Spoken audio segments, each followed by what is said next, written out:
No, Víctor, muchísimas gracias a ti, a Andrés, a Mauricio, que ahí está grabando, y a todos los que están y las que están acá. Es una grata ocasión siempre volver a Medellín, una ciudad en la que me formé como espectador en los años 90 y en la que casi simultáneamente empecé a escribir crítica de esto ya hace casi 3 décadas. Y bueno, quiero hablar un poco de esa evolución. Cuando Víctor me propuso una clase maestra, pues a mí eso siempre me amedrenta un poco por lo de maestra. Y me propuso que hablara de crítica. A mí ese tema me parece un poco técnico, un poco árido y tal vez de un interés muy específico, aunque curiosamente hay mucho interés por la crítica y cada que se abre un taller de crítica siempre llegan personas, pero realmente lo que me interesaba era ver mi evolución como crítico en relación con la evolución del cine colombiano, cómo en paralelo se fueron dando unas transformaciones en mi manera de escribir sobre cine que tenían que ver con las exigencias propias que me demandaban las películas. Entonces quiero es como invitarles a un recorrido por los últimos años del cine colombiano, por algunas películas fundamentales.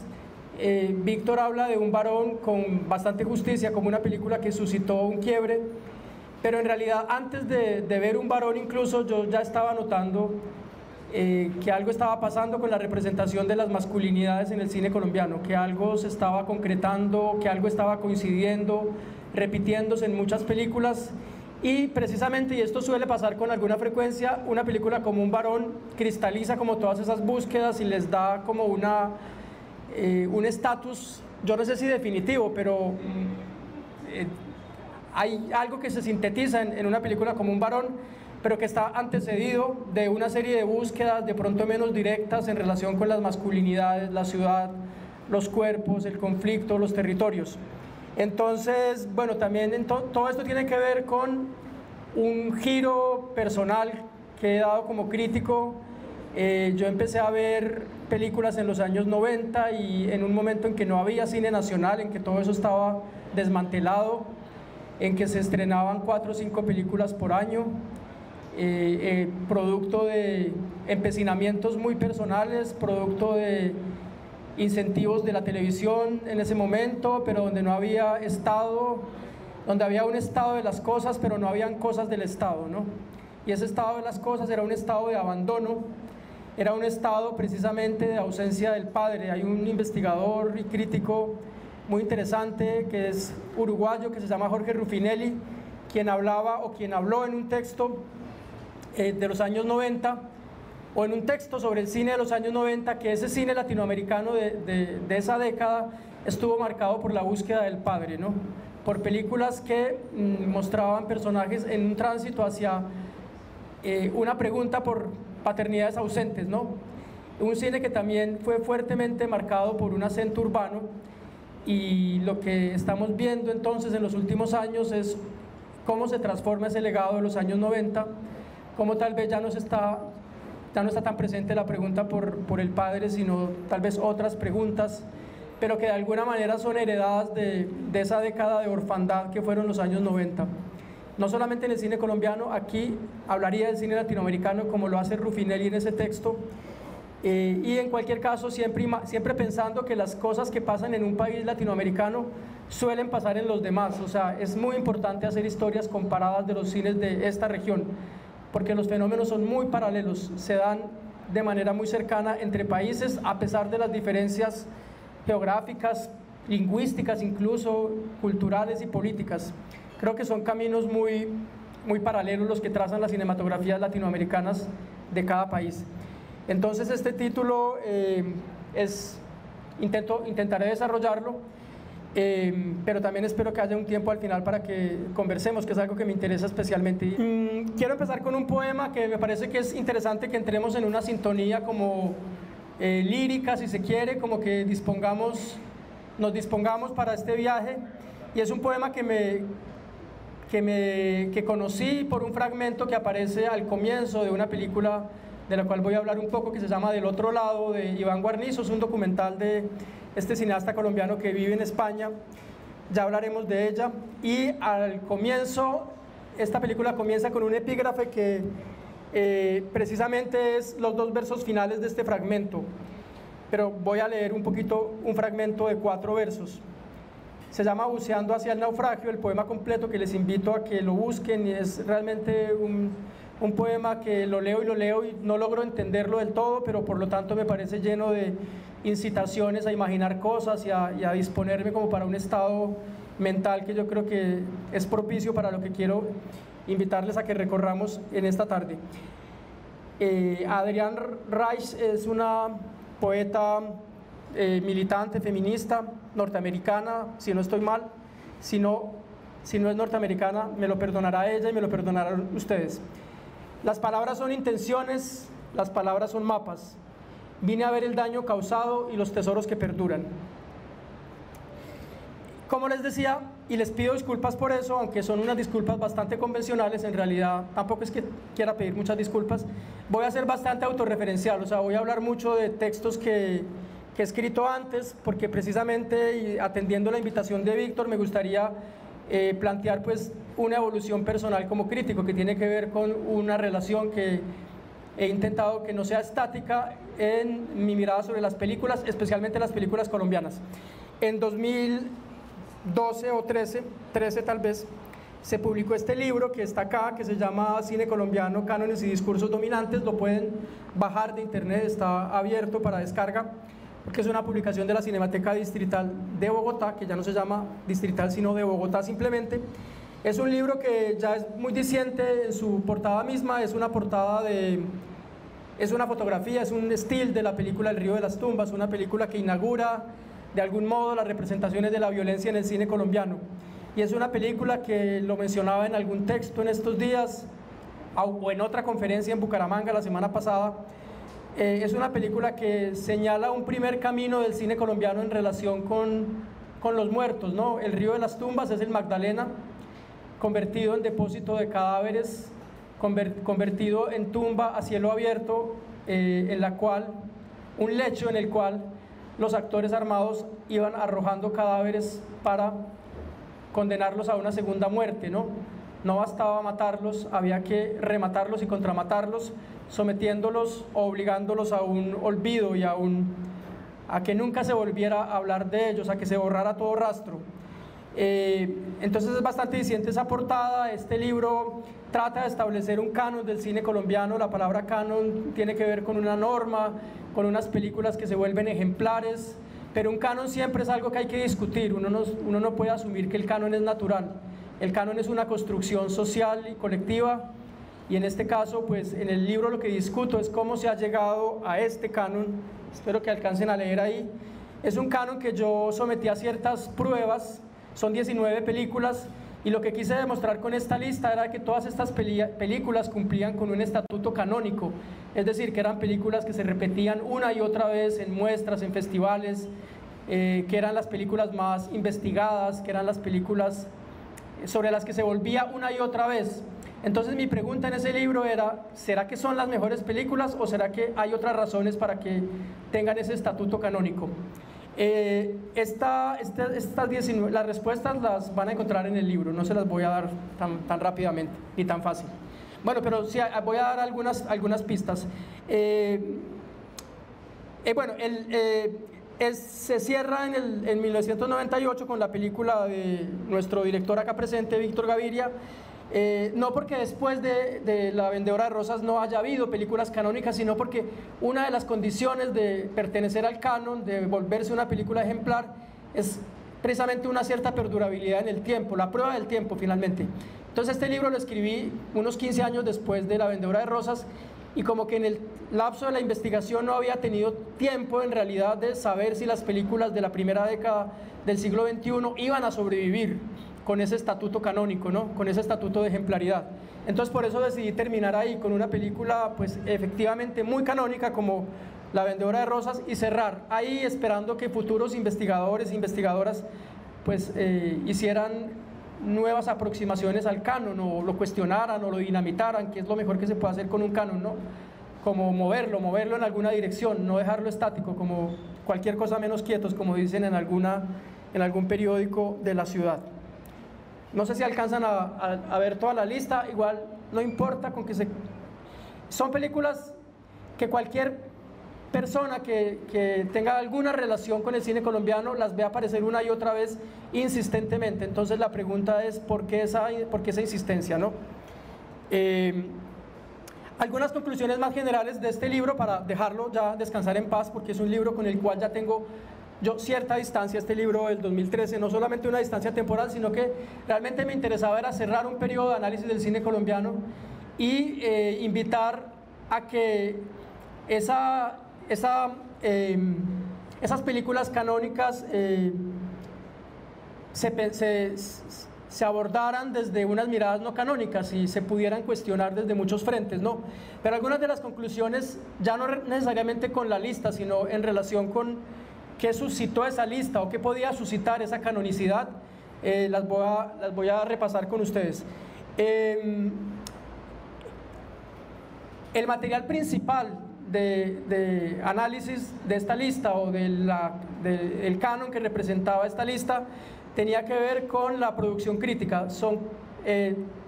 La principal prueba o la principal comprobación tenía que ver con cómo los críticos, generalmente hombres, se enfrentaron a estas películas y las canonizaron, es decir, los críticos como los principales agentes del canon, no los únicos, pero sí los principales, críticos, pero también profesores, pero también curadores de festivales, son realmente las personas que organizan estos cánones, ¿no? Y entonces pues habría que discutir con qué criterios y con qué miradas y con qué anteojos y con qué anteojeras y con qué polvo en los ojos miran las películas y con qué presupuestos previos a las películas, ¿no? Porque las películas tampoco son fenómenos naturales, son fenómenos culturales que provocan una interacción muy codificada. Entonces, una de las conclusiones era que la producción de esa área de ficción, perdón, la producción de ficción, porque la mayoría de estas películas del canon son películas de ficción. La ficción es más fácil de canonizar que el documental por sus propias economías y sus modos de circulación. Entonces, siguiendo a Frederick Jameson, concluí que la producción de ficción del tercer mundo, ya no se habla de tercer mundo por fortuna, pero es un término convencional que se usó mucho durante un tiempo, ahora se habla del sur, que es lo que viene después, de países del sur y países del norte, que la producción de ficción del sur, digámoslo así, tiene el peligro o corre el peligro, sí, o es susceptible de ser leída como una alegoría nacional, es decir, como coger las películas y volverlas dispositivos culturales a partir de los cuales hablar de un país, ¿no? Entonces, por ejemplo, qué sé yo, cuando apareció Gamín, la película de Ciro Durán, un crítico muy connotado, un crítico inglés, Michael Shannon, dijo que era una alegoría nacional sobre la miseria, sobre el abandono, ¿no? Eso puede pasar con las películas y también puede pasar con los personajes. Un personaje como Ciro, el personaje de Ciro y yo, la película de Miguel Salazar, me acuerdo que el logline de la película era Ciro es la historia de la violencia en Colombia, y a mí eso siempre me ha cuestionado mucho y me hace preguntarme por qué una persona que ha sido víctima de la violencia como Ciro, que vio morir a sus 3 hijos, tiene que cargar además con el peso de representar toda la desgracia de un país. O sea, es como ya su vida es suficientemente dura de llevar para que encima de todo tenga que cargar con una carga, perdón la redundancia, una carga de representación tan pesada, ¿no? Pero digamos, así funcionan las alegorías nacionales. La producción de los países del tercer mundo, esto es lo siguiente, es una cita de Alberto Elena, un libro fundamental para entender estas discusiones culturales, que es Los cines periféricos. Dice Alberto Elena que, él ya se murió tristemente, que lo que ocurre es que en los países del sur, que son países dominados también culturalmente, lo que ocurre, dice Elena, es que muchos creadores piensan que para ser comprendidos por el norte hay que hacer lo que se supone que ese norte espera de nosotros, ¿no? Es decir, es una relación de interdependencia donde hay unas expectativas en esos centros culturales, podemos hablar de festivales, críticos, y unas expectativas que son correspondidas o que son atendidas por los agentes culturales de los países del sur. No quiero caer en esa discusión, bueno, estoy seguro que vamos a llegar a ella, de películas festivaleras porque me parece muy esquemática y muy simple, pero algo de eso subyace en lo que dice Alberto Elena, ¿no? En la relación entre un norte dominante y un sur que responde dócilmente a esa dominación. Y Elkin Rubiano es un crítico de arte y todo el tiempo, me parece que la situación de las artes plásticas y del cine son situaciones muy cercanas y muy próximas en términos de ese deseo de ser vistos por unos ciertos centros hegemónicos, y entonces es como que nos vean, vernos nosotros mismos. Bueno, son unas situaciones muy problemáticas que tienen que ver con cómo circulan las películas de un país periférico, de un país del sur, y cómo siempre se está buscando una especie de estatuto de legitimación que desafortunadamente no hemos aprendido a autolegitimarnos, porque pues nuestra academia es muy raquítica en comparación con la Academia del Norte, porque escribimos muy poco en inglés, que es la lengua franca de los estudios académicos, porque no tenemos en Latinoamérica un festival de referencia tipo Cannes o tipo San Sebastián o tipo Berlín, ni siquiera algo cercano a los festivales que se están creando con mucho músculo financiero en algunos países de Oriente. Entonces eso hace que los mecanismos de legitimación sigan siendo bastante eurocéntricos o anglo-eurocéntricos. Entonces dice Rubiano, se supone, o se suponía, dice él, que la experimentación y el motor de avanzada en el mundo del arte era propiedad de los centros metropolitanos. A los otros, a los periféricos, les correspondía la adaptación, la copia o, en el mejor de los casos, la exotización o la autoexotización. Bueno, eso se repite por mucho que haya tradiciones cinematográficas tremendamente importantes en Latinoamérica, como por poner un caso la de Brasil, la de Argentina, la de Cuba, o como en este momento podría uno creer que está logrando ser la producción cinematográfica de Colombia, en realidad en muchas instancias de legitimación se sigue pensando que lo que hacemos es apropiación, que lo que hacemos es imitación, o sea que no tenemos unas poéticas propias, ¿no? Y por ejemplo yo le escuché a un académico catalán, creo, yo con las nacionalidades tengo problemas, bueno, los catalanes también tienen problemas con su propia nacionalidad. Él dijo hace no tantos años, hace menos de una década, que en Europa hacían un uso lírico, artístico del archivo, creativo, digámoslo así, del archivo, pues del archivo material de las películas, del archivo audiovisual, en el cine archivo, pues. Mientras que en Latinoamérica, lo dijo en nuestras propias narices, hacíamos un uso instrumental del archivo, o sea que el uso era el archivo, la manera como usábamos el archivo acá era para hacer transacción de información, el archivo servía para verificar algo y no para crear una poética a partir de una relectura del archivo. Entonces, fíjense, si eso nos lo dicen acá mismo en nuestras narices, calculen cómo funciona, digamos, la hegemonía, ¿no? Bueno, por otra parte entonces, y esto es una pista en relación con ese canon de 19 películas que establecí en el 2013, no fue un establecimiento arbitrario, yo les aseguro que les hice la prueba a estas películas de que sí estuvieran disponibles, que siguieran programándose en festivales, que tuvieran acceso. Una condición del canon es la accesibilidad también. En términos generales, en estas películas predominan dos narrativas que han estado en tensión todo el tiempo en el cine colombiano y que en algunos casos se han intentado vincular o unir, que es la magia y el realismo. La película de nuestro director Víctor Gaviria, Rodrigo D. Víctor, usted me recordará o me corregirá, antes de Cannes incluso se estrenó en Nueva York, en el Museo de Arte Moderno, ¿cierto? En el MoMA, en una muestra que se llamaba, una muestra de cine colombiano que se llamaba De la magia al realismo, en 1990, o sea, unos meses antes del Festival de Cine de Cannes. A mí el título de esa muestra ya me parecía bastante indicativa de un recorrido del cine colombiano, como si en realidad ese fuera el camino de la magia al realismo, ¿no? Entonces creo que la película más antigua de esa muestra era, si no estoy mal, ahora no tengo el documento a la mano, o una de las películas más antiguas de esa muestra, más viejas en relación con su año de producción, era La Langosta Azul, y la más reciente era, por supuesto, Rodrigo D., que ni siquiera se había estrenado en el país. Entonces era como, pueden darse cuenta de todo lo que está implicado en ese camino de la magia al realismo, y donde la magia era como una especie de estado de gracia, lo mágico, ¿no? El realismo mágico, ¿no? El país de las mariposas amarillas, aunque el realismo mágico por supuesto que no es eso, y el realismo como una suerte de caída, ¿no? Como ¡pum! El país despertó y pasó de las mariposas amarillas a las comunas de Rodrigo D., ¿no? Como un camino ineluctable e inevitable, ¿no? Obviamente en el cine colombiano de los últimos años, en películas como las de Ciro Guerra, por ejemplo, en películas como Pájaros de Verano, sobre todo en esa, se intenta, o él y Cristina Gallego intentaban muy hábilmente y muy grandilocuentemente hacer una síntesis de magia y realismo, ¿no? Proponer como una síntesis de las dos cosas. Con una manera muy estratégica también de situarse en el contexto de la circulación internacional de nuestras imágenes. Bueno, pero entonces, en términos muy esquemáticos, lo que predomina en estas películas del canon es una visión trágica de la nación. Y aquí quiero citar a María Teresa Uribe, la gran pensadora y politóloga antioqueña. Recientemente acaban de publicar un libro en la Universidad de Antioquia que recoge sus columnas en El Colombiano, en los años 80, una época tan determinante para lo que somos hoy en día.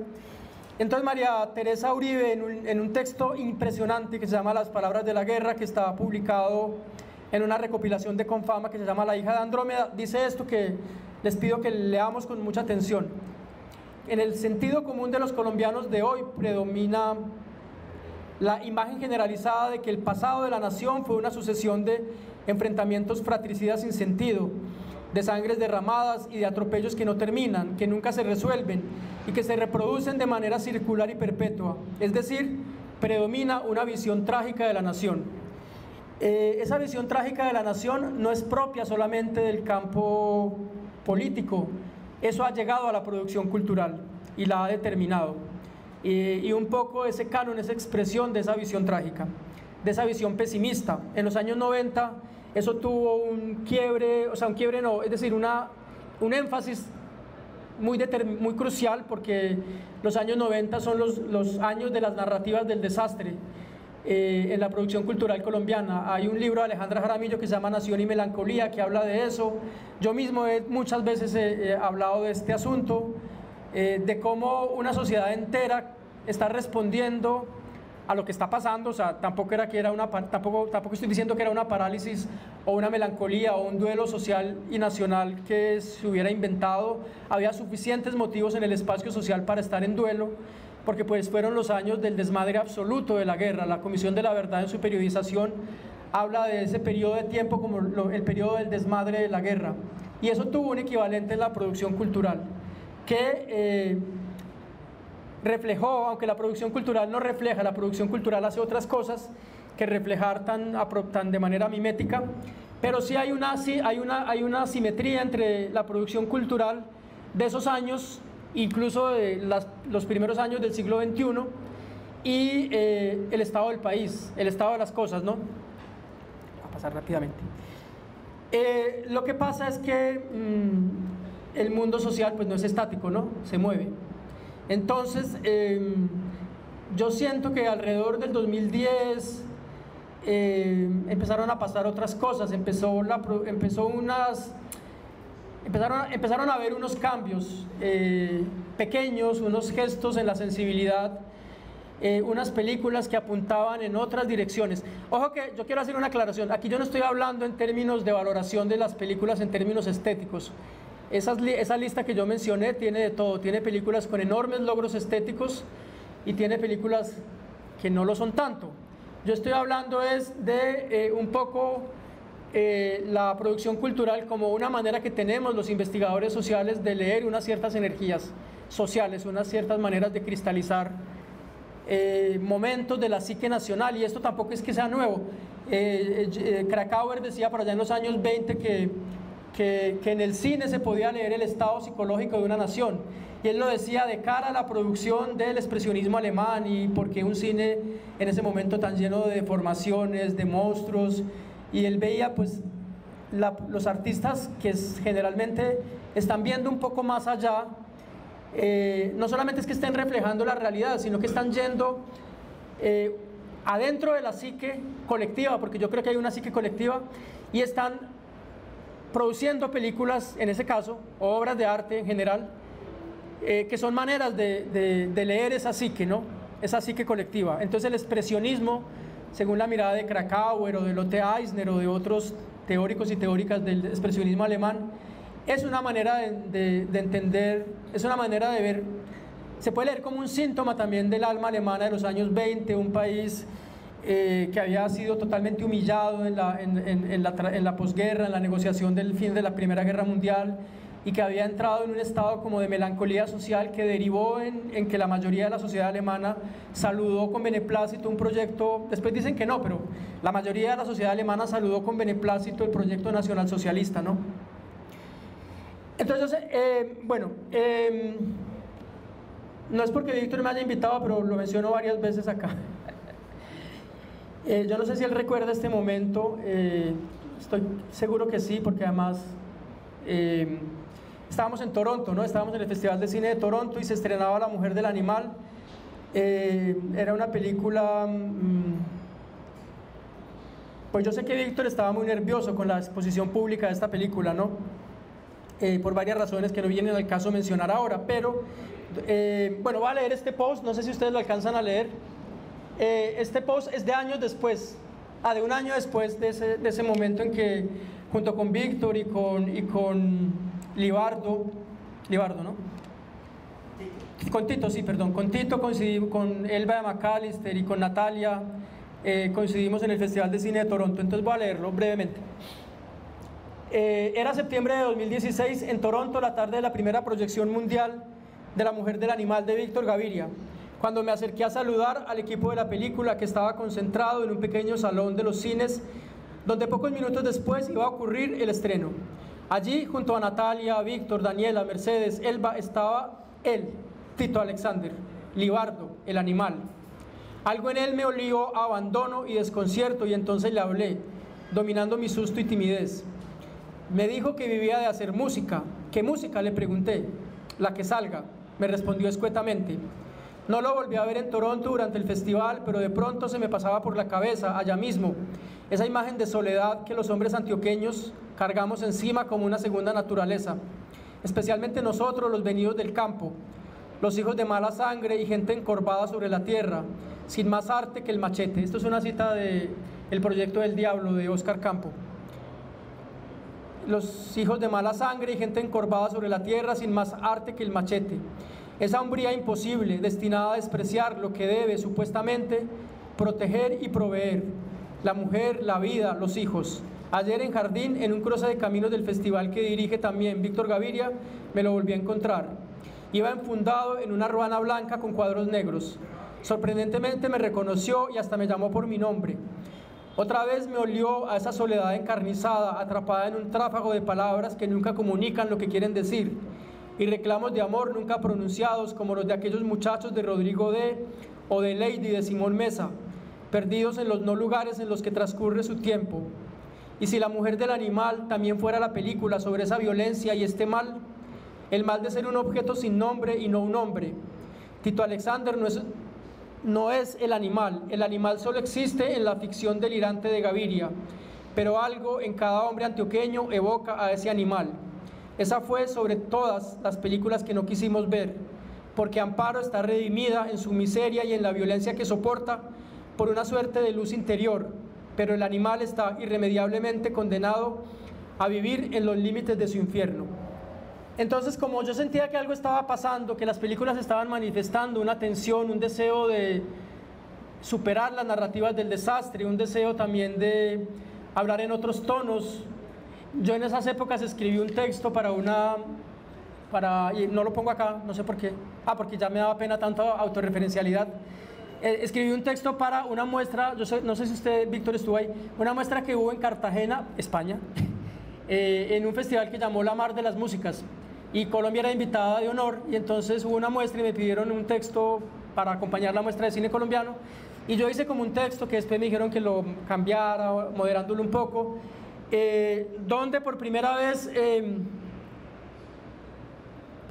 como que hice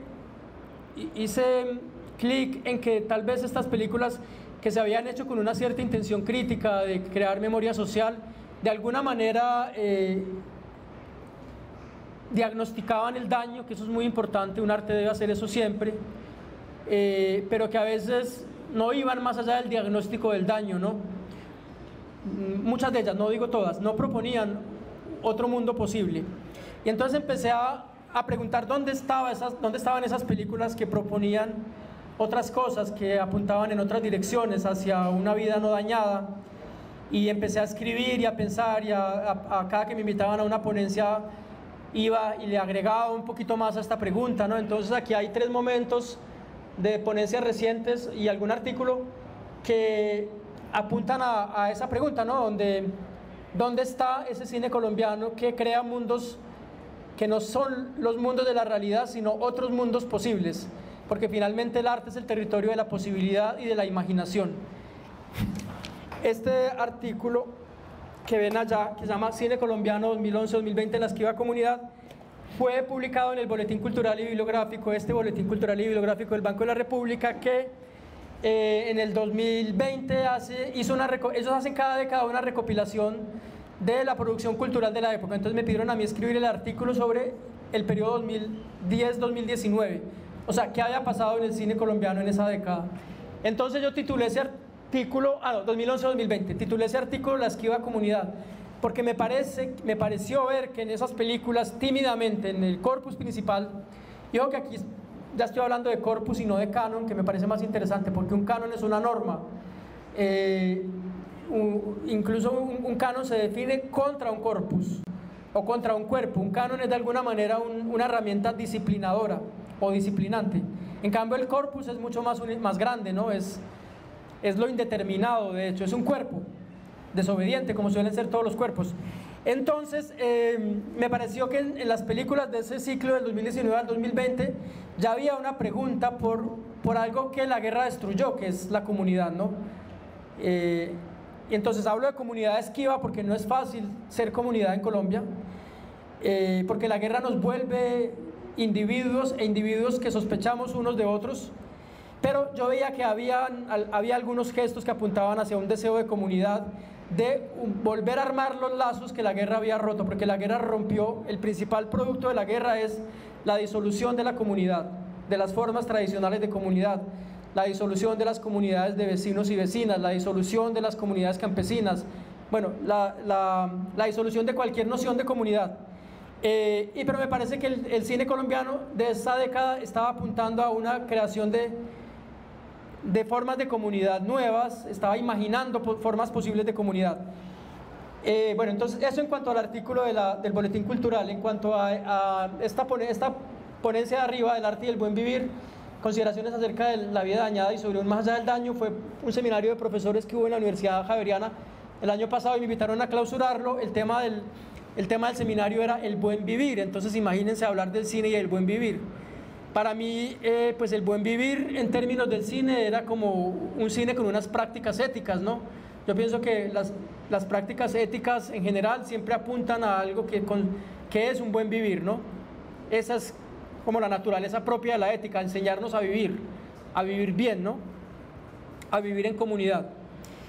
Y entonces ahí elaboré, ya en ese momento ya estaba yo vislumbrando que había unas películas del cine colombiano del último periodo que hablaban de jóvenes, de hombres, pues, asumiendo otras masculinidades. Yo sentía que estaba palpitando algo, pero tampoco lo tenía muy claro. Simplemente me dejé guiar por la intuición. Ya había aparecido una película como Del otro lado de Iván Guarnizo y algunas de las películas que enseguida voy a mencionar, y yo ya estaba viendo que estaba pasando algo y me parecía muy extraño que eso estuviera pasando, porque lo que uno esperaría que estuviera pasando era en realidad otra cosa, que un cine contemporáneo a las luchas feministas y al Me Too y a todas estas cosas tuviera en el centro principal de sus preocupaciones los personajes femeninos. Y no es que eso no esté pasando, pero me llamaba la atención como sobre todo en el cine de ficción, en el largometraje de ficción, que es como por sus propias economías el más cuidado de todos, en realidad seguían apareciendo con mayor frecuencia los personajes masculinos, pero otro tipo de personajes masculinos muy distintos a los que vimos en los años 90, que eran personajes masculinos que estaban en esa guerra de todos contra todos, en esa selva de cemento, en esa metáfora de la selva de cemento, de la cual películas como La gente de la Universal o Calibre 35 dieron muy buena cuenta, ¿no? Ese país del desbarrancadero moral, ese país del desmadre total. Entonces me parece que estábamos cerrando ese ciclo, pero tampoco era tan fácil darlo por cerrado, ¿no? Ni por concluido, porque además los ciclos de la producción cultural no se cierran así de la noche a la mañana, ¿no? Son procesos mucho más largos, o sea, no es que un día, no es un decreto pues presidencial que diga hasta aquí llegamos, ¿no? Y ahora empecemos otra cosa, sino son mucho más sutiles. Y esto también fue el año pasado, como que estuve dando muchas vueltas, mucha lora por todas partes, bueno. Pero yo no sé si fue el año pasado o hace 2 años, estuve en Popayán en un encuentro en la Universidad del Cauca que era sobre memoria histórica, y ahí también hablé un poco otra vez de comunidad afectiva. Entonces me empezó a obsesionar la idea de una comunidad, pero entonces fíjense, ya no era la comunidad dada de antemano, la comunidad natural, es decir, uno supone que una familia es una comunidad, pues a veces no, a veces una familia es una batalla campal. Uno supone que un conjunto de sujetos sociales, no sé, un grupo de mujeres son una comunidad, pues eso no está dado de ninguna manera, o sea, ¿no? Uno supone que se habla que la comunidad LGBTI, pero vaya y véala, ¿no? Vaya y vea las luchas interiores y las peleas y los narcisismos de las pequeñas diferencias. Entonces una comunidad nunca se puede suponer, no es algo dado de antemano, hay que construirla. Entonces el cine colombiano sentía que la estaba construyendo con mucha dificultad y a través de pequeños detalles. Entonces aquí voy a dejar 2 convicciones y un desafío para ir avanzando más rápidamente porque el tiempo corre. Primero, 2 convicciones. La primera es que el arte es un agente activo del cambio social y no un receptor pasivo de discursos que preexisten. Es decir, el arte no repite la realidad, puede anticipar, ni tampoco es, sí, o sea, no es un sujeto pasivo, sino un agente activo de cambio social. Puede anticipar cambios, puede suscitar transformaciones radicales en el espacio social. Y lo otro, y esto me interesa mucho que esté siempre presente, porque pareciera que yo estoy hablando acá de un arte tranquilizador, o sea, como que nos dé un arte de los buenos sentimientos, o un arte buenista, o un buenismo en el arte, y eso no es nada de lo que estoy intentando imaginar. Entonces, una cita de la escritora Andrea Mejía me parece importante tenerla como presente, y es: el arte pone al descubierto la intranquilidad del alma en vez de reprimirla. Entonces yo siempre creeré que el arte debe intranquilizar, siempre. A partir de lo cual, no quiero con esto decir que en ese acto de intranquilizar nos condene a la soledad, no necesariamente, o a la batalla campal entre personas de un mismo espacio cultural o nacional. Y esto creo que es una cita mía, pero bueno, creo que fue una respuesta que le di a una estudiante que me preguntó que cuál creía yo que era el papel del cine en el posconflicto. O bueno, para dar una respuesta a unos desafíos de memoria y representación, de construcción de memoria Entonces creo que a ella le contesté esto: pensé que el cine tenía que dar respuestas vitales frente a la extensión de la vida dañada. La vida dañada es un concepto de adorno, es un concepto que viene se fraguó en realidad en la Segunda Guerra Mundial bajo la presencia de unos escombros tan terribles como los de la Segunda Guerra, del Holocausto, de los campos de concentración, como ese fracaso tan absoluto de la humanidad que fue la Segunda Guerra Mundial, y que ocurrió en el corazón del humanismo, ¿no? En Alemania, Francia, o sea, en los países supuestamente garantes del humanismo ocurrió el peor desastre de la humanidad, que es la tecnificación de la muerte, ¿no? En los campos de concentración y en general en la guerra. Entonces, respuestas vitales frente a la extensión de la vida dañada: no solo repetir el daño o diagnosticarlo, sino imaginar mundos no dañados, mundos alternos, posibles. El arte es imaginación activa. Y aquí sí voy a empezar ya propiamente la ponencia, que es el recuento muy breve por estos pequeños gestos que empiezo a vislumbrar en películas recientes. De alguna manera, el gesto principal, pero no el único, y el que le da título a esta ponencia, es el de una masculinidad, ¿no? Una masculinidad que emite otras señales. Y aquí entonces quisiera leer un poco esto.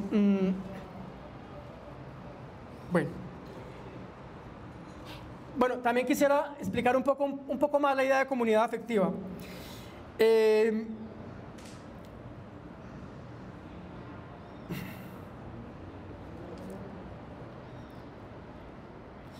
Para pensar la comunidad afectiva, o para pensar que en el cine puede emerger una idea de comunidad afectiva, hay que insistir en la convicción de que el arte opera sobre la sensibilidad.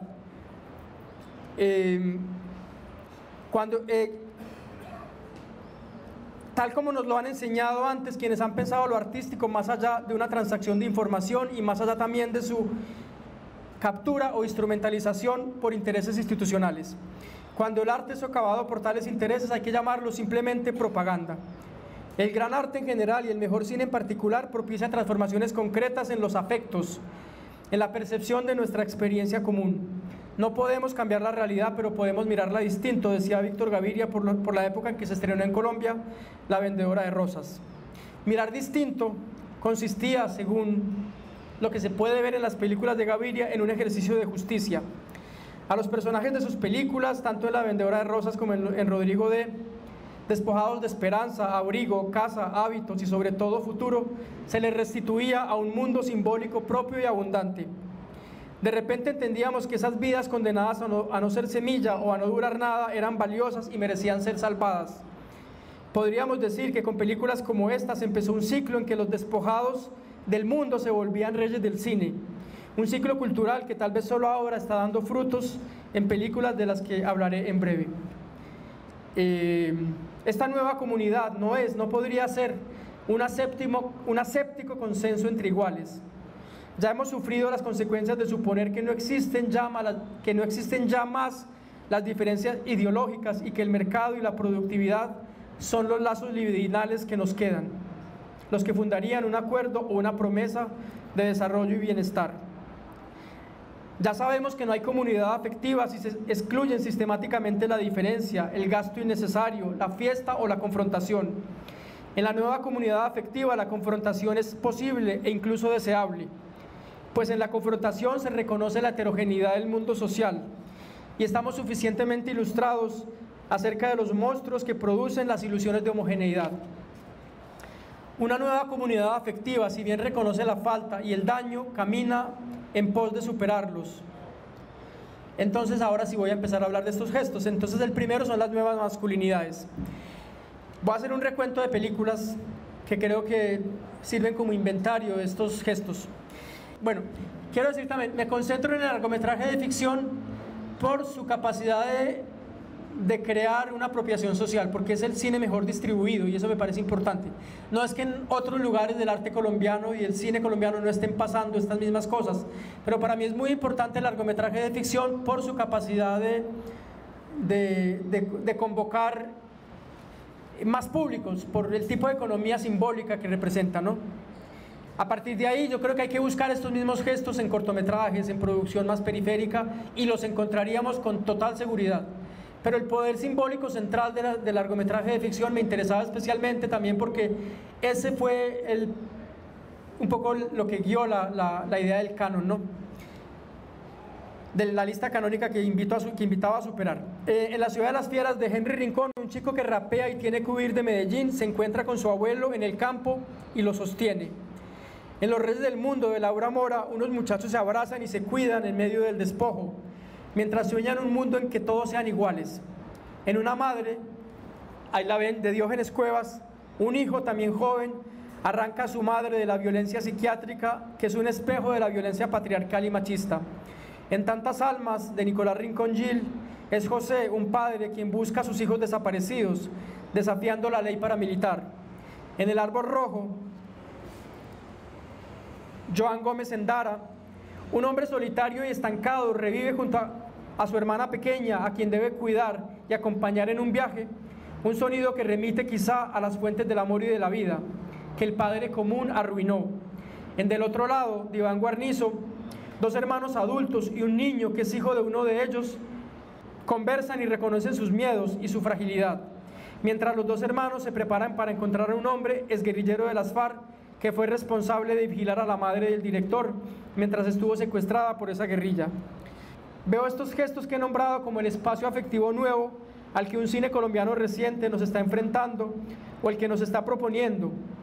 Desarmar una idea de la masculinidad de la que somos víctimas todos, todas y todes, Imaginar al hombre como algo más que como un proveedor de fuerza física y económica. Imaginarlo como algo más que un cuerpo para las economías de la producción y las economías de la guerra. Y rescatar ese cuerpo para el cuidado y el afecto. Ver esto es estimulante y hermoso, aunque precisamente no sea fácil de ver.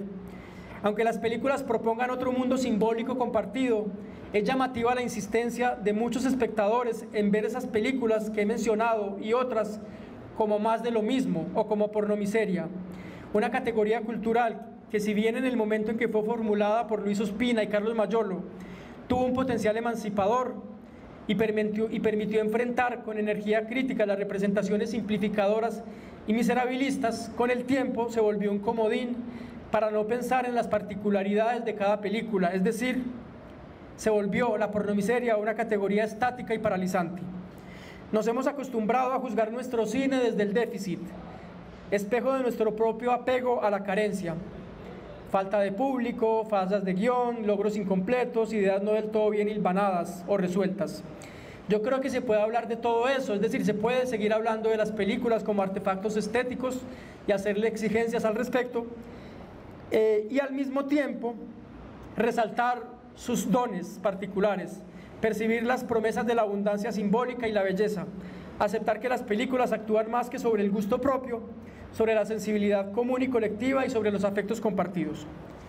El segundo gesto, que me parece que tiene que ver con el anterior, todos están relacionados, es el nuevo vínculo entre vivos y muertos, o bueno, seguir hablando de eso. Y en un país como Colombia, imagínense si no será importante rescatar ese vínculo en ciudades, por ejemplo, como Medellín, que quieren hacer borrón y cuenta nueva y que quieren olvidar sus escombreras y sus fosas comunes, etc. Aunque se intente, la muerte violenta es un acontecimiento imposible de ignorar o pasar por alto. Es imposible para una sociedad seguir adelante sin detenerse a honrar y a pensar en el significado de las existencias que ya no son. La imaginación radical consiste también en ser capaces de concebir lo que se perdió en cada una de estas vidas. Creo que el arte es un buen lugar para ayudar a hacer ese duelo y para convertir en abundancia simbólica las pérdidas que arrastramos, porque ninguna vida se completa en el límite estrecho de su propia trayectoria, sino en aquello que hubo antes y en lo que vino después, y en lo que vendrá después.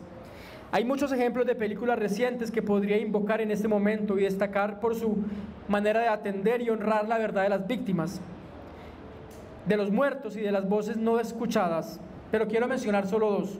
En el documental El segundo entierro de Alejandrino, un chamán del pueblo en Vera le pide a su esposa, Teresa, en sueños, que lo vuelva a enterrar. Que lo vuelva a enterrar en su pueblo, había muerto hacía 4 años. El documental acompaña con una distancia precisa y justa este segundo entierro que sella el pacto mutuo de cuidado entre los vivos y los muertos. Tantas almas que ya mencioné antes. Tiene otro acento. El film es un viaje entre la vida y la muerte en el que José, su protagonista, concentra todo su aliento vital en encontrar a sus hijos desaparecidos y darles sepultura. Es hermoso porque normalmente son las madres las que buscan a sus hijos, y aquí ha sido muy recurrente la figura de Antígona como categoría cultural para hablar de las mujeres que desafían la ley del Estado o la ley de los poderosos, intentan seguir una ley más antigua, que es la ley más antigua de todas, es en realidad la de dar sepultura a los muertos.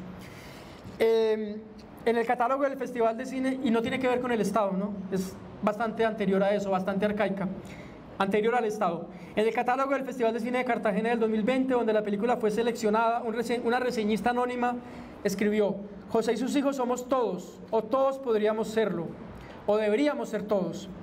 Los muertos, por otro lado, de quién son o a quién pertenecen. Esta idea de los rituales funerarios y del cuidado de los muertos ha sido ampliamente examinada por el cine y la producción cultural colombiana, como una respuesta orgánica a la vieja costumbre de arrojar a los muertos a las montañas o a los ríos de Colombia, convertidos en alimento para las aves carroñeras o para que el agua se los lleve para el alcalde del otro pueblo, como dicen en el Río de las Tumbas. Esa imagen de despojo y ultraje vuelve a asediarnos en películas recientes de otras décadas, o películas de otras décadas, algunas recientes y otras no tanto, como Todos tus muertos de Carlos Moreno, El silencio del río de Carlos Triviño, Requiem NN de Juan Manuel Echavarría. En su libro Los escogidos, la periodista Patricia Nieto también reparó en la compleja interacción entre duelo y ritos funerarios, cuando después de observar con detenimiento lo que algunos pobladores de Puerto Berrío hacían con los muertos que el río Magdalena traía como extraños dones. Saben que en Puerto Berrío, como en otros lugares del país, pero especialmente allá, los habitantes de esa región les dan sepultura espontánea a esos muertos, desafiando la ley del Estado, porque al Estado no le gusta que hagan eso, en contravía del mandato de la ley y de la institucionalidad. El tercer gesto es algo que me interesa mucho y es una comunidad de extraños y no una tribu de iguales. Ya habíamos hablado de que la guerra disuelve la comunidad y nos vuelve enemigos, nos pone a pelear. Algunas de estas películas recientes han imaginado la posibilidad de un reconocimiento entre extraños y entre extraños en dos orillas muy opuestas de la realidad social. Como se sabe, cada guerra conlleva su propia fabricación de enemigos. Estos enemigos creados con frecuencia son personas próximas o con las cuales tenemos algún grado de convivencia. La guerra nos vuelve extraños, delatores, sospechosos. Aquí recuerdo las extrañas palabras de Jesús que trae el Evangelio de Mateo. No he venido a traer la paz sino la espada. Sí, he venido a enfrentar al hombre con su padre, a la hija con su madre, a la nuera con su suegra, y cada uno tendrá como enemigos a los que conviven con él. Estos son en sentido estricto los corolarios de la guerra. El movimiento opuesto a la guerra y su creación de enemistades es el recuerdo de nuestro vínculo con todos y con todos. Una forma concreta de comunidad afectiva nueva la vemos en Tantas Almas, la primera película de ficción de Nicolás Rincón Gil. Como saben, esta película es un viaje, ya la vimos acá, es un viaje por las superficies del río, ese mismo río, un recodo de ese río Magdalena, el río de las tumbas.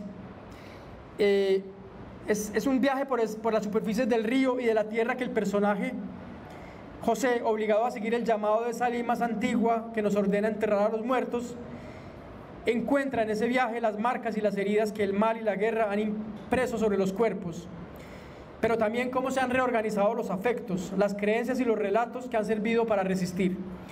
En su camino, en su búsqueda de sus dos hijos desaparecidos por un comando de las AUC en el sur de Bolívar, José, el personaje de la película, se encuentra a otro que se llama como él, José, y que también huye de la guerra, más o menos como Ulises se encuentra a otro que se llama como él en la Odisea.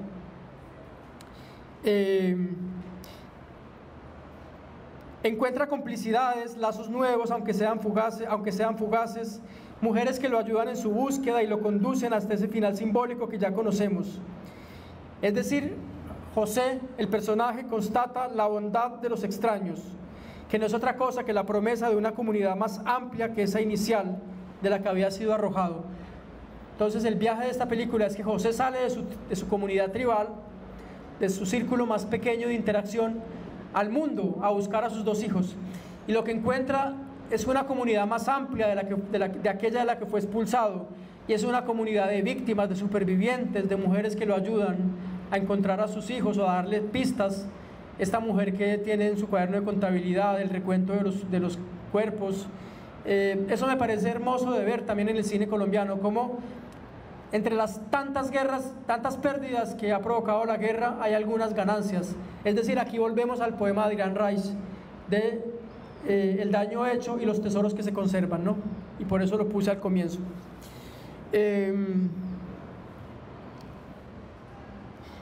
Bueno, es una experiencia la de José que por supuesto recuerda a la de las madres de Soacha en su camino para establecer juntas la verdad sobre las responsabilidades de agentes del Estado en las ejecuciones extrajudiciales. Ustedes saben que las madres de Soacha eran madres comunes y corrientes que se vuelven sujetos políticos precisamente por la desgracia que las junta y que les permite organizarse como comunidad, pero pues no eran una comunidad, ¿no? Son mujeres que se desconocían unas a otras. O sea, el ser mujeres pobres y despojadas y violentadas no las hacía per se una comunidad. Lo que las hizo una comunidad es ser víctimas de un despojo concreto, que es haber sido despojadas de sus hijos por un aparato represor tan terrible como fue el del Estado colombiano, pues en ese periodo de ingrata recordación que ya sabemos y lo podríamos volver a decir, pero qué pereza. Otra película que habla del establecimiento de vínculos entre extraños, que parecían destinados a ser enemigos o a nunca verse cara a cara, es el documental Del otro lado, ¿no? Dirigido por Guarnizo. Como ya lo anticipé, el realizador y su hermano emprenden un viaje juntos para conocer a Guérima, el guerrillero de las FARC que vigiló a la madre de los Guarnizo cuando estuvo secuestrada en las selvas del Guaviare. Este documental saca a Guérima de su condición de verdugo y se permite mirar en él su humanidad, esa que también las FARC quiso quitarle sin conseguirlo. Más allá del espacio de reconocimiento entre los Guarnizo y Guérima que abre el documental, está lo que vino después, cuando un documental como este es compartido en ese espacio común que es una sala de cine o una proyección cualquiera. En una proyección de esta película, Del otro lado, en el Centro de Memoria, Paz y Reconciliación de Bogotá, vi un ejemplo muy concreto de la capacidad del cine para movilizar afectos que no solamente son los del reconocimiento entre iguales o la reafirmación de una narrativa maniquea de buenos y malos.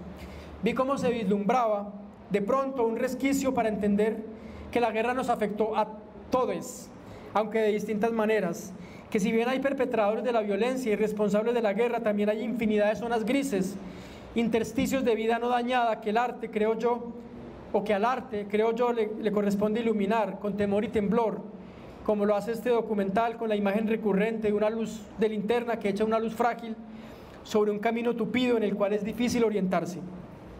Bueno, yo creo que tengo que ir terminando porque quisiera hablar un poco también de esta confrontación ética a partir de una película que es Matar a Jesús, donde naturalmente hay un problema ético que es el del personaje de la chica que tras el duelo por el asesinato de su padre empieza un camino que parece ser el camino de la venganza y la continuidad de los ciclos de la violencia.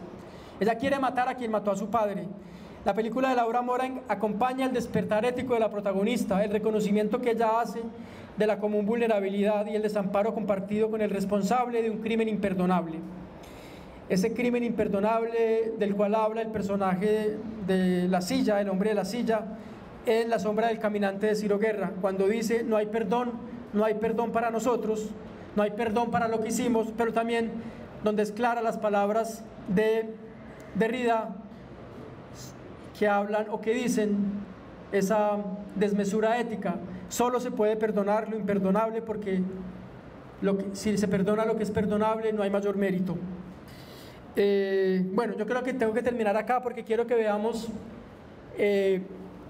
un fragmento de un varón.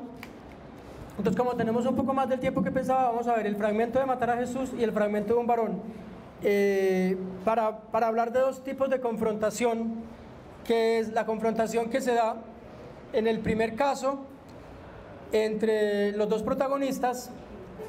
Es que no me acuerdo el nombre de la protagonista de Paula, entre Paula y el chico asesino de su padre, y después vemos el fragmento de un varón. En el primer caso la confrontación se da cara a cara entre dos personajes, hay ese desafío ético del que hablaba Levinas, de ver el rostro del otro, de que el rostro del otro nos exige,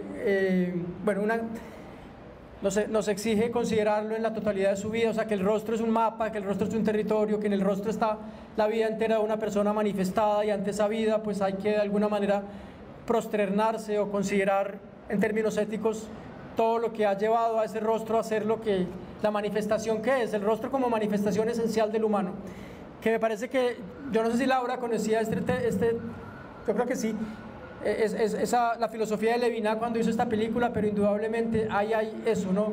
La idea del rostro como el gran desafío, el rostro del otro, pues quiero decir. Y después vemos un varón donde la confrontación parece más individual, es el protagonista de la película enfrentado a su propio rostro, ¿no? Y vemos esos dos gestos ahí, y después sí podemos conversar y vemos las conclusiones finales. Es llamativa una coincidencia entre esta película, es decir, porque las tradiciones funcionan de forma muy extraña y a veces ni siquiera consciente, pero una de las motivaciones de este personaje, claro, está esa duda o esa crisis o esa pregunta por su propia masculinidad, pero una de las motivaciones principales de él como personaje es poder restablecer un vínculo afectivo mejor dicho, celebrar la Navidad con su madre, ¿no? Y en eso, bueno, en eso se parece a dos personajes anteriores del cine colombiano, en el restablecimiento del vínculo con su madre o del vínculo, del vínculo roto con su madre, definitivamente a Rodrigo D., ¿no? A Rodrigo, el personaje de Rodrigo D., perdón. Y en el caso de querer celebrar una Navidad y restablecer ahí como una especie de ágape, de fiesta común, de restitución de un hogar perdido, indudablemente tiene algo que ver con Mónica, el personaje de la vendedora de rosas. Son momentos distintos, son estéticas distintas, pero hay un hilo común que me lleva a pensar también que tal vez Ruffinelli o el cine colombiano se escapa a esa categoría o a ese esquema común del que habló Ruffinelli, de la búsqueda del padre, y se trata más bien de un cine o de unos personajes en búsqueda de la madre, ¿no? Quizá porque buscar al padre en Colombia pues no tiene mucho sentido, ¿no? De tan perdido que está, quiero decir. Sí, bueno, quiero unas consideraciones finales y para que entremos a conversar, por favor, que eso me ilusiona mucho más que estar aquí hablando. Brevemente las voy a anunciar, simplemente yo creo que son dicientes y no necesitan mayor explicación. La guerra, que es quizá la expresión más obtusa del dominio patriarcal, provocó un daño silencioso sobre las subjetividades y los cuerpos masculinos. Por supuesto no estoy queriendo decir que no lo haya hecho sobre los cuerpos femeninos o sobre los cuerpos que no se identifican ni como masculinos ni como femeninos, pero hay un daño concreto y poco atendido sobre las subjetividades y los cuerpos masculinos.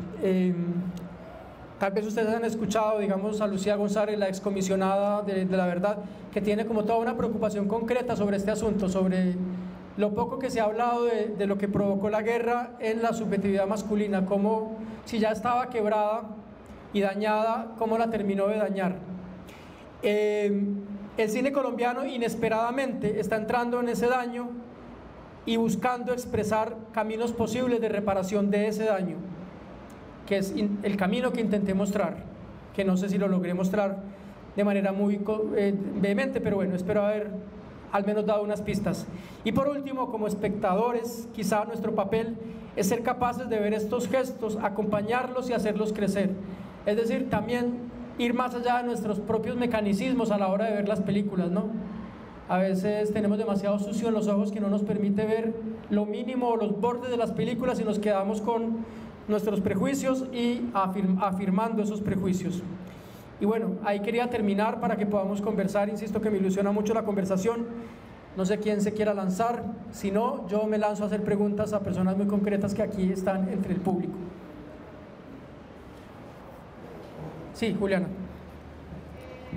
Estaba pensando en preguntarte algunas cosas, pero bueno, ya que lo preguntas. El micrófono para que quede grabado, sí. No, que quería decir como dos cosas que estaba pensando mientras te escuchaba. Pues sí, una que creo que es muy visible para todos es como esa ausencia de voces femeninas en cuanto a la realización o también disidentes. Bueno, en este caso me quiero enfocar más en eso, pues que me parece muy teso que hablabas de lo del canon y demás, pues en esa época, pero también ahora, como que son muy pocas películas las que están dirigidas por mujeres, y eso me parece que también es muy problemático en cuanto a la representación de la misma, no solo masculinidad, sino de muchas representaciones.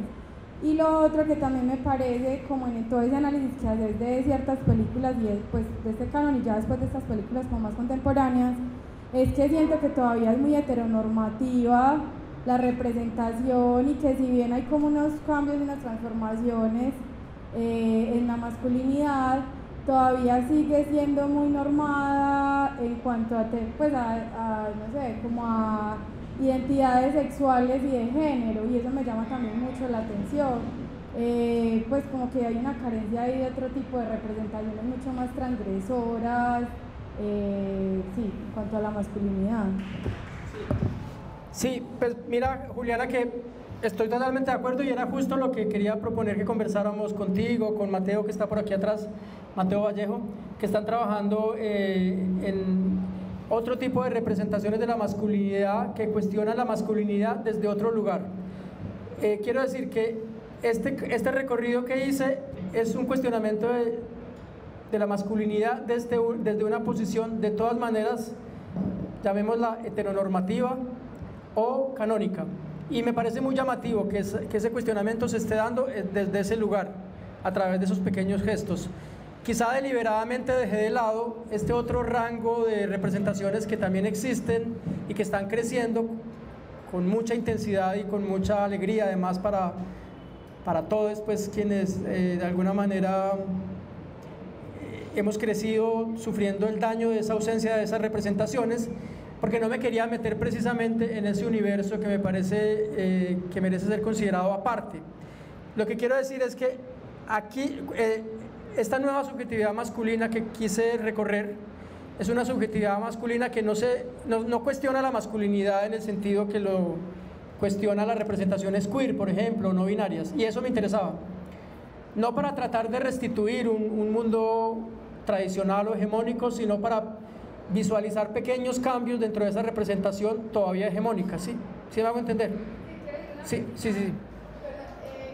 Pues que en eso que decís, yo sí siento que en otras cinematografías de otros países, no hablando desde lo queer, sino desde la misma forma como los hombres se relacionan con otros hombres, y como sí me parece que acá en Colombia sigue habiendo como una cosa muy, o sea, cuando me refiero a la heteronormatividad, no quiero decir necesariamente a que los personajes sean heterosexuales, sino que sí creo que hay todavía unas formas de relacionamiento muy arcaicas, pues no sé cómo llamarlo, pero sí creo que hay otras formas más frescas de representación de esas mismas masculinidades, donde existen otro tipo de afectos y donde no tiene necesariamente que no está atravesado por la identidad sexual de los protagonistas o los personajes, sino que también es como otras formas posibles de existir. Creo que en Colombia sí falta mucho como esas, y sobre todo en el análisis que hacías vos, como desde lo ficcional y como desde estas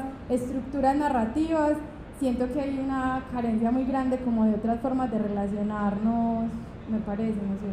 Sí, pero en la lógica de no construirnos desde la carencia y repetir con ese discurso de la falta precisamente unas narrativas de la nación fallida, ¿no? O del cine fallido, me parece importante considerar que sí se están expandiendo, que por ejemplo a mí no me interesaba en este recorrido meterme con personajes queer, que me interesan en otro aspecto totalmente, pero no me interesaba meterme con ese costado, en parte porque me parecen otras preguntas, ¿no? Yo creo que aquí las preguntas surgen dentro de una especie de masculinidad, insisto, todavía hegemónica.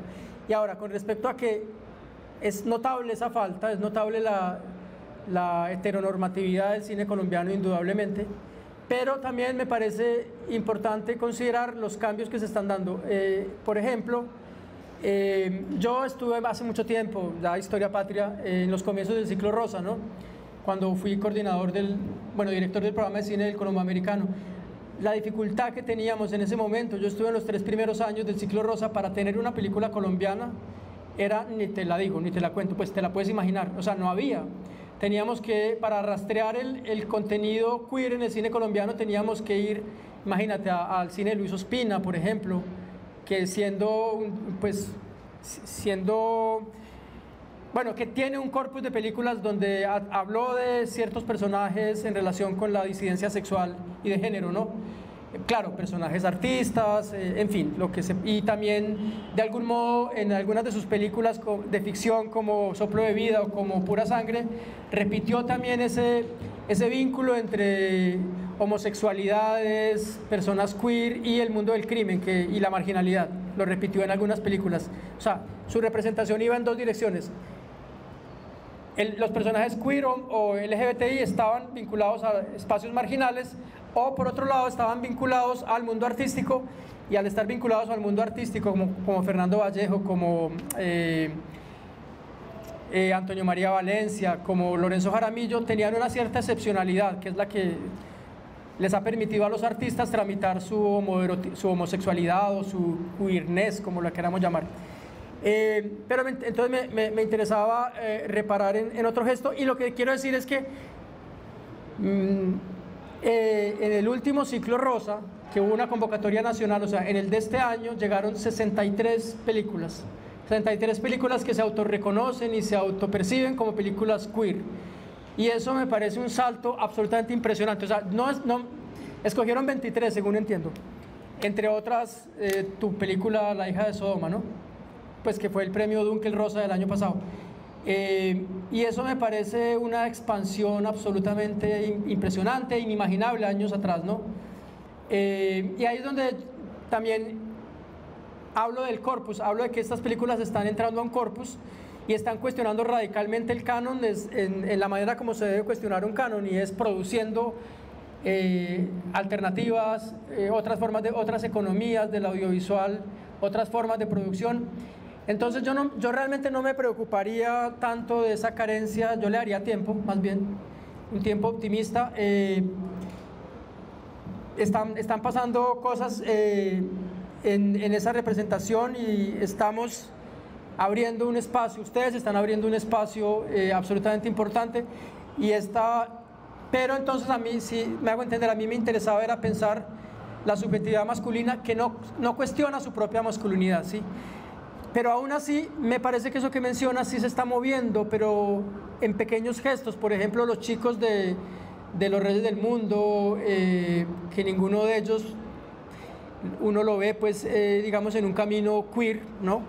Necesariamente, pero se están abrazando, están vinculándose, hay otros gestos ahí que están moviendo ese pudor, esa dificultad para que los cuerpos masculinos se encuentren en unas formas de afecto más desperjuiciadas y más libres. Eso también está pasando en estas películas, ¿no? Por ejemplo, en el caso de los personajes de Los Reyes del Mundo y en otros. Entonces me parece que hay que darle tiempo a que estas representaciones cuajen y provoquen un cisma realmente importante en la representación de la masculinidad, y sobre todo en que tal vez lleguemos a un punto en que nos olvidemos de la masculinidad, ¿no? O sea, que la superemos, de hecho. Sería chévere, ¿no? No sé si Mateo quiere decir algo que también está implicado en esta conversación. Con sus propias películas, quiero decir, con películas como, bueno, Las zonas grises, Antes de las cosas, creo que... No, pues me quedaba pensando en lo que conversaron Juliana y tú, porque sí siento eso, como que incluso pues lo queer no es garantía de que haya una transgresión a la masculinidad o a la heteronormatividad, porque muchas veces, y digamos que desde el proyecto de grado me sentaba a ver cortos en los que se representaban parejas gay o sí, pues, como personajes homosexuales, y replicaban como todas las dinámicas de la heteronormatividad, por así decirlo, y que precisamente creo que también en la exploración del cine sin pensarse primero como desde una, no sé, una apuesta por darle otros, pues como otras márgenes al tema de lo masculino, y eso pues también puede empezar a pasar que se van desligando o van apareciendo exploraciones más sutiles de eso que se esconde dentro de la masculinidad y esas otras posibles formas de relacionarse desde lo masculino en entornos que no necesariamente tienen que estar respondiendo a transgredirlo o a hablar desde las miradas queer. Pues lo pensaba así porque creo que también es interesante prestarle atención a las posibilidades o a esos mundos posibles para los hombres también dentro de la cinematografía, ¿cierto? Sí. De hecho, Juliana y Mateo y bueno, todas y todos los que están acá, de hecho yo creo que hay una discusión que se podría poner incluso arriba, no arriba en términos jerárquicos, sino se podría pensarse en que una discusión muy interesante sería entre políticas de representación para la vida y políticas de representación para la muerte, o sea, necropolíticas de representación, digámoslo así. Se viene una película que yo creo que va a ser crucial para un debate público en Medellín, que es Ángel 69, una película en la que además es un quiebre generacional, no, es explícitamente pone de presente el diálogo conflictivo o afectivo entre dos generaciones, la generación de del cine de Víctor Gaviria, la generación de las películas de Luis Ospina, a las que Teo Montoya hace referencia como dos de sus héroes culturales, o sea, Luis Ospina y Víctor Gaviria, películas con las cuales él creció. Después la violencia del narcotráfico, la violencia las políticas para la muerte en las que estuvimos inmersos durante décadas, ¿no? En los años 80, 90 e incluso de las cuales no hemos salido. Y la pregunta es si esta película repite esas políticas para la muerte o está proponiendo otras cosas, ¿no? Se está proponiendo unas políticas para la vida. Esa me parece una pregunta, no sé, Juliana, ¿tú qué piensas? Incluso más crucial que la idea misma de masculinidad, feminidad o ese tipo de cosas. ¿No? Ah, bueno, pero bueno. Sí, pero bueno. Bueno, lo que pasa es que...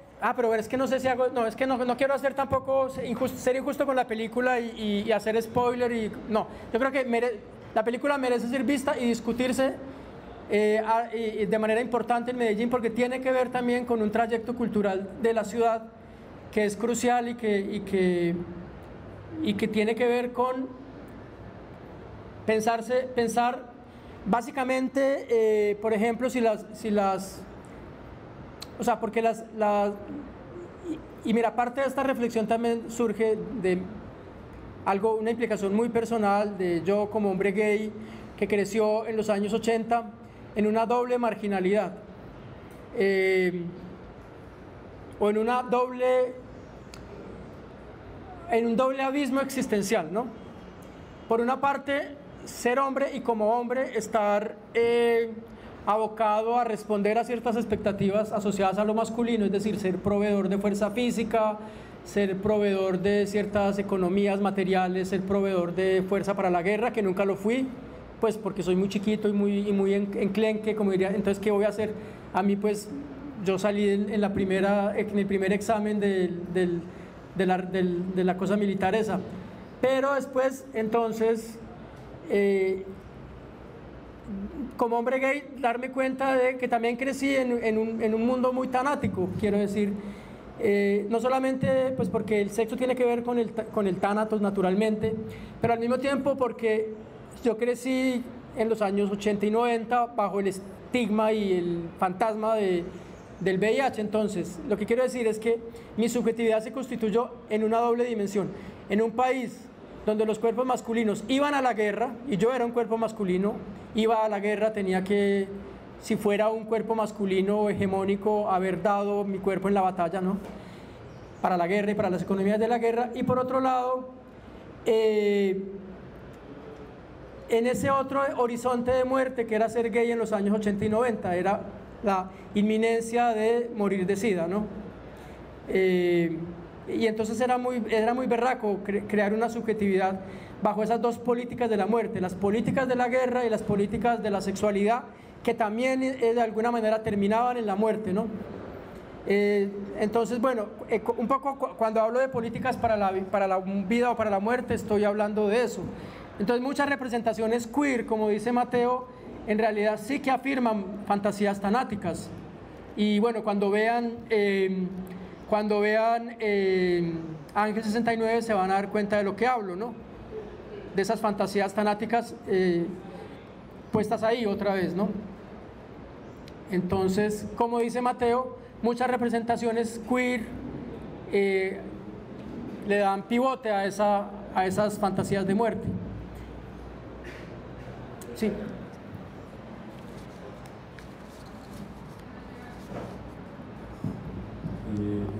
Pedro Adrián, yo no contrapondría, pero siento que Ángel 69 nos va a poner en Medellín, yo ya lo dije, en términos de que es una película esencial en el momento histórico de la ciudad, pero que va a poner a la ciudad en un caos muy fuerte, porque más allá de lo que ya dijiste, que estoy de acuerdo con él, y además tenemos una diferencia vos y yo en edad, que a mí me permite... ¿Yo soy mayor? No, yo soy mucho mayor y me permite hablar desde un lugar distinto, porque vos creciste en una sociedad donde a los niños, por ejemplo a mí, se nos pedía que habláramos como varones, ¿sí? En el sentido de que una voz aunque la mía no es delgada, pero fue delgada en la infancia, la confusión entre ser o no niña o niño era un conflicto, y eso lo quiero situar en una situación distinta a la que planteabas. Era la normatividad masculina, machista, radical, era mucho más fuerte que en los 80, en los 60 y los 70, para poner ese primer elemento. Pero lo segundo es que yo siento que esta película está dinamitando los cimientos de lo paisa, que es una categoría que por fortuna tuve la oportunidad de que alguien en Medellín muy serio nos planteara un universo de lo paisa opuesto al antioqueño. Lo paisa como ese proyecto destructor, machista, católico, etcétera, etcétera, en la oposición a lo antioqueño como un gentilicio del que nace en Antioquia, y no tiene que ser necesariamente eso.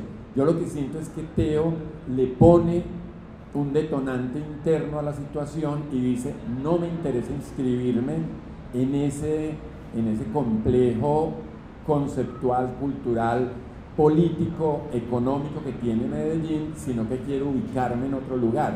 Entonces yo, cuando vi la película, lo que sentí era que había una aparición en el sentido de saltar de la caja sorpresa del payaso, mostrándonos un universo que muchísima gente no conoce, y me adhiero completamente a lo tanático. Eso me parece que es radical, pero siento que también hay otro universo de rechazo a la sociedad antioqueña paisa, que todavía sigue considerando el carriel, la ruana y la botella de aguardiente, la cabalgata, como los signos visuales de una sociedad. Y ahí siento que la representación de lo masculino o lo femenino ni siquiera es un problema. Sí, no, ahí es la representación de lo transnacional, ¿no? Incluso más que de lo transnacional, pero eso ya estaba en Rodrigo D. también. Lo transnacional era importantísimo en Rodrigo D. O sea, cómo esta sociedad tampoco se estaba mirando a su ombligo, estaba mirando afuera a través de la música punk, por ejemplo. No quiero que hablemos de verdad Ángel 69 porque me parece problemático sin que la película haya sido vista, y me parece no solamente problemático sino injusto. Una pregunta para seguir dándole combustible a esta discusión. Yo entiendo que en la primera versión del guión de Un varón, el personaje era un chico trans. Bueno, es lo que yo sé. Y eso se difumina y se pierde en la película, con lo cual me parece también que es complicado mezclar las dos cosas. Quiero decir, el cuestionamiento de la masculinidad, que lo tiene la película, con ya irse por otros asuntos como el transgenerismo. Sí me hago entender. O sea, es otra discusión, y yo por eso quise aquí separarlas, ¿no? Quise separar, porque me parece que incluso, no sé por qué la película terminó apenas insinuando algo al respecto, pero entiendo que de eso no sé, pues eso finalmente no está en la película. O sea, que el chico sea trans no está en la película. O sea, uno puede hacer una sobreinterpretación, pero en realidad no está. O sea, y si no estaba, pues no nos lo podemos inventar. Pero entonces ahí es que me parece problemático mezclar las dos cosas, ¿no? Sí. Sí.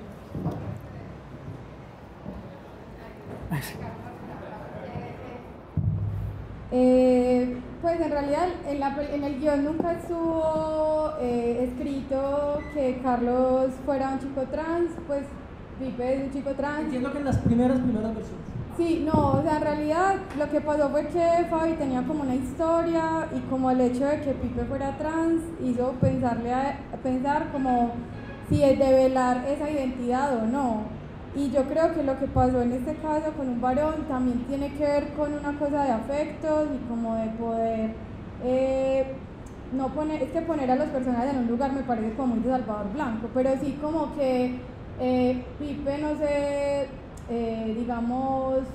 nombra desde ahí, él es un hombre ya, y como que no tiene discusión. Entonces también creo que Fabi en algún punto tuvo como la duda de si revelar esto o no, y creo que la decisión de no hacerlo pues tiene que ver primero porque Pipe básicamente no se nombra desde ahí, yo creo que eso es muy respetable, y no me parece que uno use la imagen de otra persona para...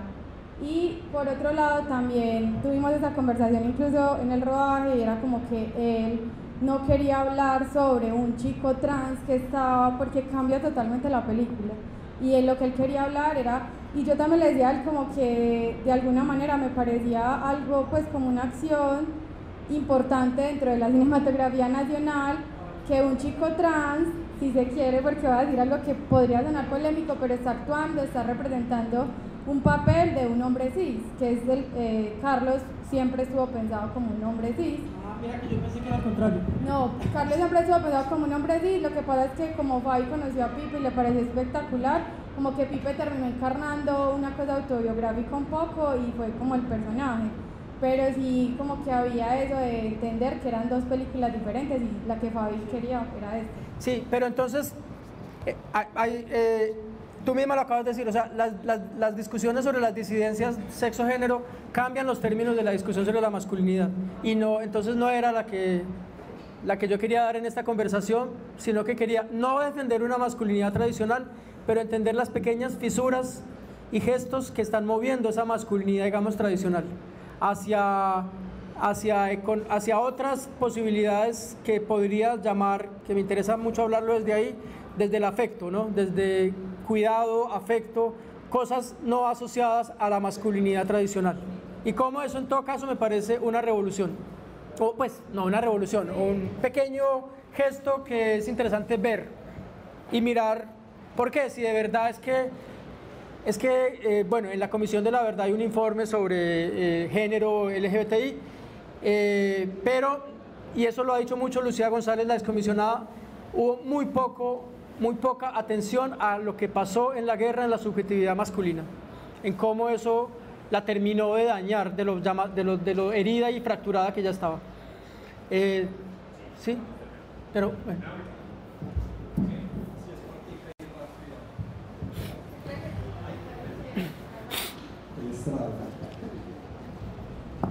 Sí, son dos cositas que van como por el mismo lado.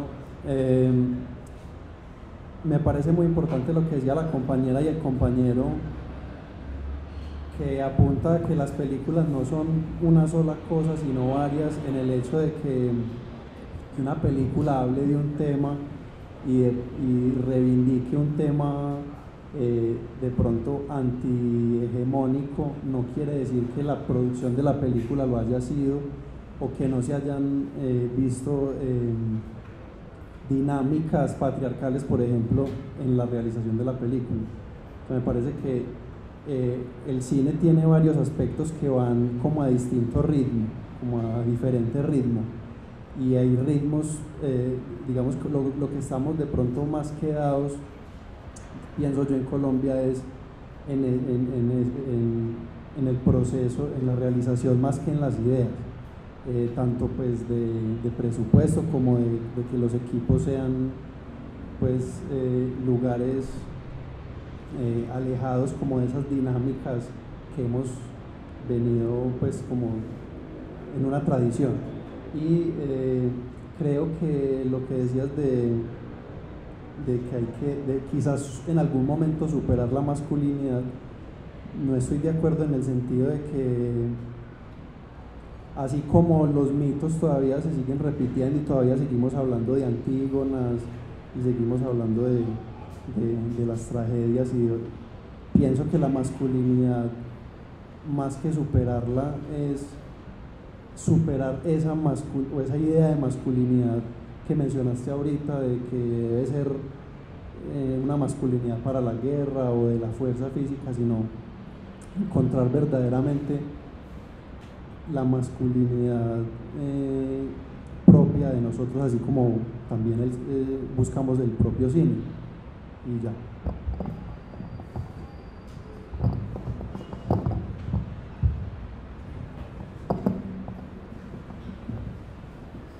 En términos arquetípicos no se supera, o sea, digamos, cualquier lectura del tarot lo probaría, ¿no? Como la manera como la masculinidad Es un arquetipo cultural, sí. Sí, pues bueno, no sé si tenga sentido lo que acabo de decir, pero sí. Pedro, yo quería preguntarte, digámoslo, por una preocupación paralela que tienes tú hace rato, y es en la crítica de un varón, estás todo el tiempo insistiendo también de que Fabián tuvo como la posibilidad, digámoslo, de tener una construcción de un personaje que tuviera su singularidad, que la lucha de él de alguna manera era por sacarlo, digámoslo, de esos estándares sociales que a partir del cual se ha construido mucho del cine colombiano, a partir de actores naturales, como una cierta determinación social inevitable que está llena de unos compromisos, de unos ritos, de unas respuestas y reacciones y demás que han hecho que el cine colombiano no haya investigado en los personajes, no haya construido personajes, haya sido muy perezoso en construcción de personajes, porque de alguna manera los contextos se los arrojan ya metidos en unos roles que son muy fuertes y que de alguna manera el espectador como que los conoce también y sabe que ahí no hay el ejercicio de la libertad en escoger esos roles. Entonces, en esa pérdida y determinismo de pérdida de esos roles, el espectador colombiano se reconoce, ¿cierto? En ese decir, así es que somos eso, somos esa pérdida de libertad. Y en el artículo insiste mucho de que Fabián, su propuesta es tratar de construir un cine que no tenga esos actores, digámoslo, ya construidos, y que eso es lo que hacen con este personaje de Carlos. Esa es una discusión que a mí me parece tan interesante, ¿cierto? Que es paralela, digamos, a lo que estás hablando ahora sobre las masculinidades. ¿Cómo ves eso? Perdóname. Pues es una discusión además que te he escuchado muchas veces, Víctor, que es la discusión entre el personaje y su universo, ¿no? Es decir, aquí hay un personaje extraordinario, el personaje de un varón es una individualidad poderosísima que se impone sobre la película, y me parece que tristemente el universo no lo es tanto, el universo es un poco genérico, entonces se produce un desbalance, ¿no? Cuando hablo de que el universo es un poco genérico, quiero decir su hermana, ese contexto de maleantes de barrio, la propia construcción de los espacios, no la encontré tan interesante como la jornada personal y el trayecto personal del personaje, perdón la redundancia. Sí, si hubiera logrado las dos cosas sería una obra magnífica, maestra, absoluta, ¿no?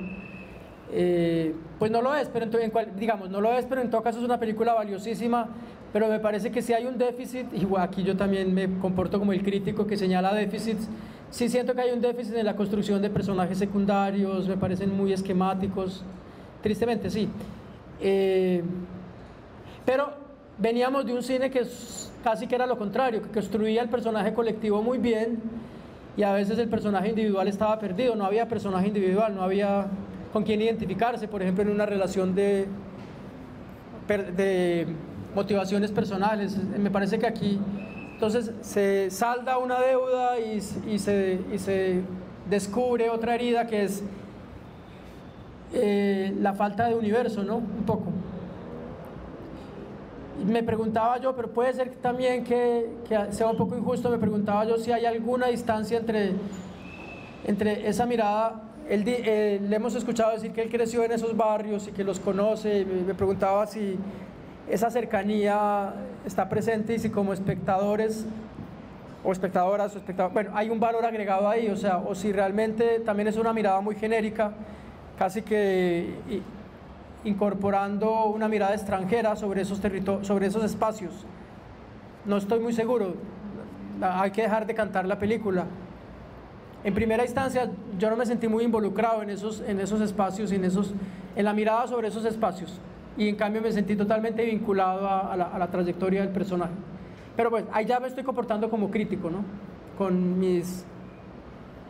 Pero claro que es una discusión absolutamente crucial del cine colombiano, que es la discusión entre si en nosotros predomina lo colectivo o lo individual. Es esa lucha entre los impulsos, en lo que demanda de nosotros el mundo social, las exigencias que a veces nos anulan como personas, el mundo social nos anula como personas.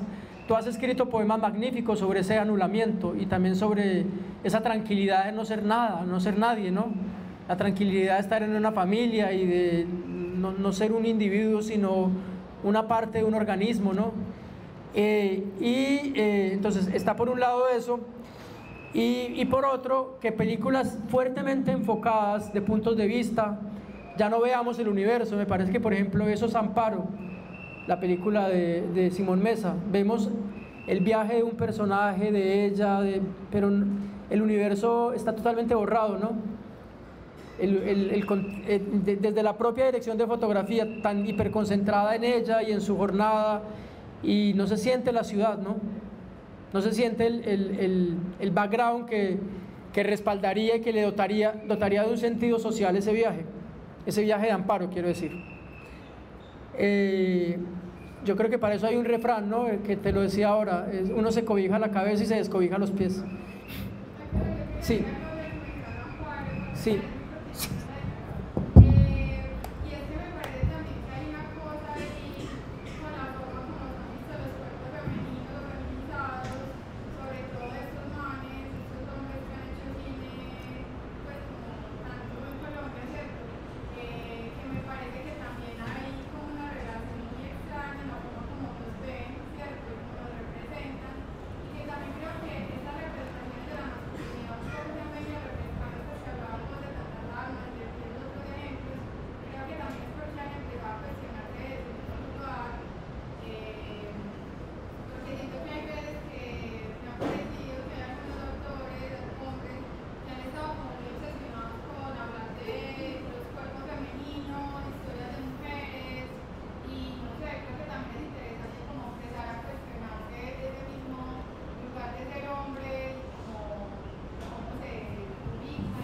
Sí, el male gaze, la mirada masculina, pues que eso es una discusión teórica totalmente actual en el cine, y también que no garantiza ser mujer, por ejemplo, para dinamitar esas representaciones. Hay una directora colombiana, bueno, no es colombiana, es española, que trabaja en Colombia, o trabajaba en Colombia, creo que ya se fue, que es Ruth Caudelli, y sus representaciones son absolutamente hegemónicas del cuerpo femenino. Realmente son muy parecidas a las representaciones que se podrían hacer desde el discurso más que ha cosificado, bueno, cosificado es una palabra que no me gusta, que ha instrumentalizado, bueno, tampoco, que ha instrumentalizado más a la mujer, o que es la publicidad, parecen representaciones de publicidad, ¿no? O por ejemplo, es increíble que detrás de una película como la de Rubén Mendoza, Niña Errante, haya una directora de fotografía mujer que nunca se cuestionó la mirada sobre los cuerpos femeninos. Me inquieta mucho eso, ¿no? Que también estaba en un varón, ¿no? Pues la misma directora de fotografía, Sofía Oghioni, ¿no? Entonces me inquieta mucho eso, me inquieta mucho como nada garantiza, o sea, nada garantiza ni ser queer, ni ser mujer, garantiza contribuir a la hegemonía, ¿no? Sí. Que con lo cual hay que cuestionarse permanentemente, perdón, sí. Y por allí me están haciendo caritas de que se nos acabó el tiempo. Entonces nada, agradecerle primero a Pedro Adrián Zuluaga por estar aquí, agradecerle a todos ustedes y un aplauso también si quieren darles, por favor.